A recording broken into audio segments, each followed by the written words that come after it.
എല്ലാവർക്കും നമസ്കാരം. ഇന്ന് ഞാനൊരു ചിക്കൻ ബിരിയാണിയാണ് ഉണ്ടാക്കുന്നത്. ആദ്യം തന്നെ ഈ ഇഞ്ചിയും പച്ചമുളകും വെളുത്തുള്ളിയും ഇടിച്ചെടുക്കാം.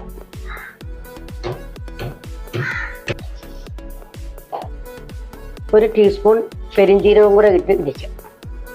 ഈ ചതച്ചു വച്ചിരിക്കുന്ന 1/4 ഭാഗം ഇതിനകത്ത് ചതയ്ക്കാം, 1/4 ഭാഗം നമുക്ക് അരി വേവിക്കുമ്പോൾ എടുക്കാം. നമുക്ക് കാഷ്നട്ട് വറുത്തെടുക്കാം. മുന്തിരിയും കൂടെ കുറച്ചിട്ടിട്ട് വറുത്തെടുക്കാം. വറുത്ത ഉള്ളി ഇതിനകത്ത് നമുക്ക് കൈകൊണ്ട് ഇങ്ങനെ പൊടിച്ചിടണം. സവാള അരിഞ്ഞു വെച്ചത് വരട്ടാതെ തന്നെ ഇതിനകത്തേക്ക് ഇടണം. തക്കാളി അരിഞ്ഞത്, മല്ലിയില അരിഞ്ഞത്, പുതിയനില അരിഞ്ഞത്, ഉപ്പ്,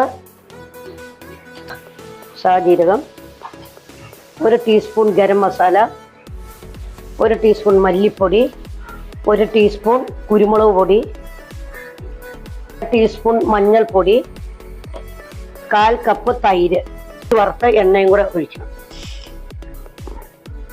ഇനി നന്നായിട്ട് ഇത് തിരുമ്മി നമുക്കൊരു 10 മിനിറ്റ് അടച്ചു വയ്ക്കാം. ആദ്യം ഒന്ന് ഹൈ ഫ്ലെയിമിൽ വച്ച് അതിനകത്ത് വെള്ളമെല്ലാം ഇറങ്ങിയതിന് ശേഷം ഒരു മീഡിയം ഫ്ലെയിമിൽ വയ്ക്കണം. ഉള്ളി വറുത്തതിൻ്റെ ബാക്കി എണ്ണയാണ് ഇതിനകത്ത് ഒഴിച്ചത്. അതിനകത്ത് ഒരു സ്റ്റാർ,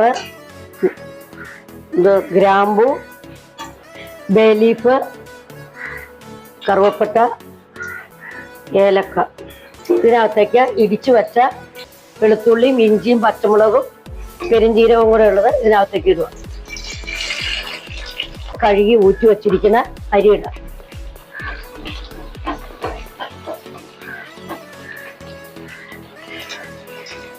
ഈ എണ്ണയ്ക്കകത്ത് കിടന്ന് വറുത്തെടുക്കും.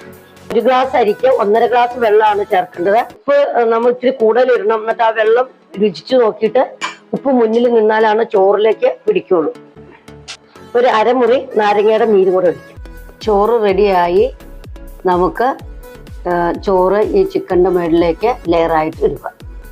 ഇതുപോലെ തന്നെ രണ്ടാമത്തെ ലെയറും മുഴുവനായിട്ട് ചോറ് അതിനകത്ത് ഇട്ട് നിരത്തി സോപ്പ് നന്നായിട്ട് ഗാർണിഷ് ചെയ്തു.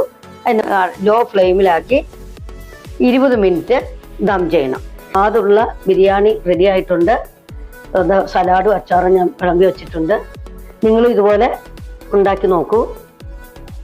എൻ്റെ ചാനൽ നിങ്ങൾക്ക് ഇഷ്ടപ്പെടുവാണെങ്കിൽ ലൈക്ക് ചെയ്യാനും ഷെയർ ചെയ്യാനും മറക്കരുത്. Okay, by.